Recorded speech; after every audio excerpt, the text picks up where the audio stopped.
Imagina que tu acorda amanhã cedinho, pega o celular com o olho meio fechado. Você abre o Instagram ou algum site de notícias e tá lá estampado. O mercado começa a precificar a Selic em 18%. Você vai parar e pensar nessa cena.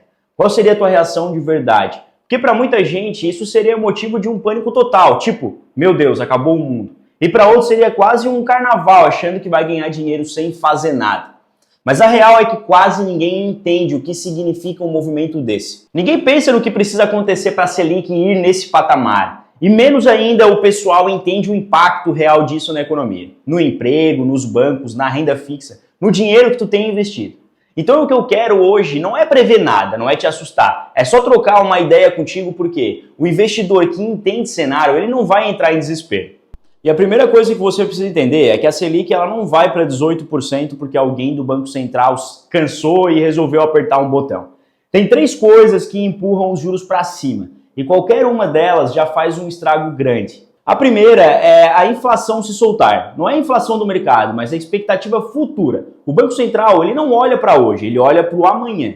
Se o mercado começa a achar que a inflação lá na frente vai subir, a curva de juros ela já dispara automaticamente. É como se o mercado dissesse, BC, tu vai ter que subir juros, então já vamos precificar isso aqui. E isso mexe com tudo. A segunda coisa é um problema fiscal. Quando o governo gasta demais, ele perde credibilidade. Fica todo mundo desconfiado. E aí quem empresta dinheiro para o governo acaba exigindo juros maiores. E isso deixa o país inteiro mais caro. E a terceira coisa é a confiança no sistema financeiro. Depois do caso do Banco Master, ficou claro que qualquer turbulência assusta o mercado muito mais rápido.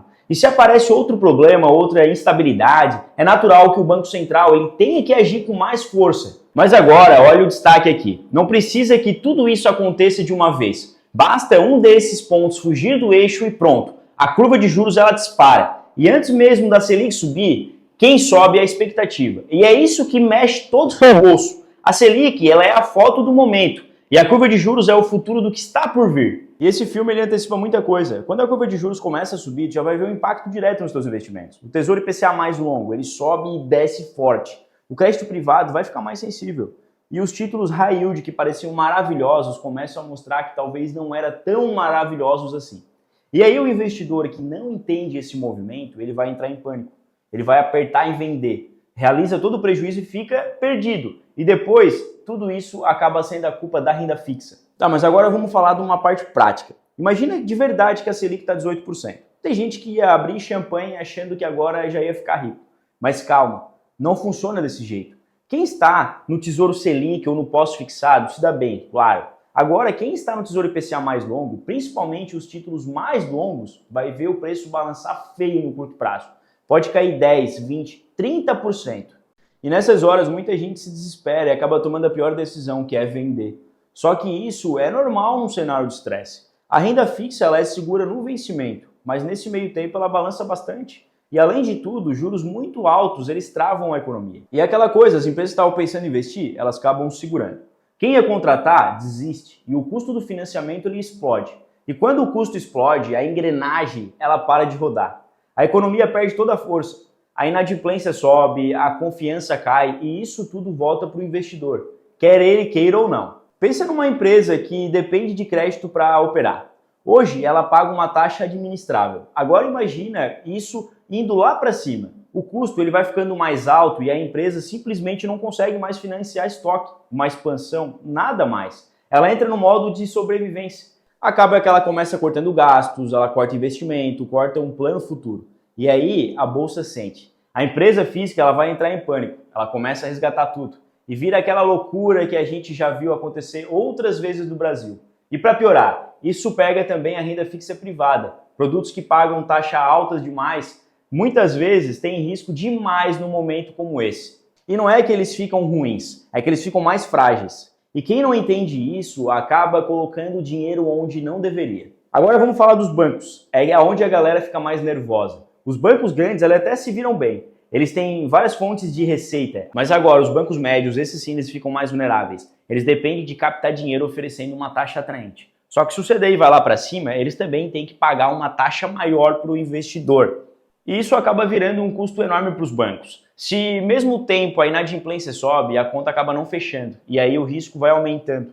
Não significa que vai repetir casos recentes tipo Master, mas significa que tu, investidor, tem que ser mais inteligente. E como você se torna um investidor mais inteligente? Você acaba respeitando o limite do FGC, não concentra tudo num lugar só, não se ilude com uma taxa alta, porque é aquela coisa, taxa alta ela não é um presente do mercado, ele acaba sendo um aviso. E pensa no mercado imobiliário. Hoje o financiamento ele já está mais caro do que anos atrás. Agora imagina com os juros lá no teto. A parcela ela vai ficar altíssima. Automaticamente o pessoal ele vai parar de comprar. A aprovação cai, as construtoras elas seguram lançamentos e quem precisa vender acaba vendendo com desconto, que é o famoso queimar o imóvel. Isso trava a roda da economia inteira. Obra, emprego, material, aluguel, tudo. É um efeito dominó enorme. É o famoso parece bom, mas na prática acaba travando tudo. Mas depois dessa história toda você deve estar pensando, tem um lado bom nisso, Miguel? Sim, sempre tem. Só que não é para quem fica no pânico, é para quem está organizado.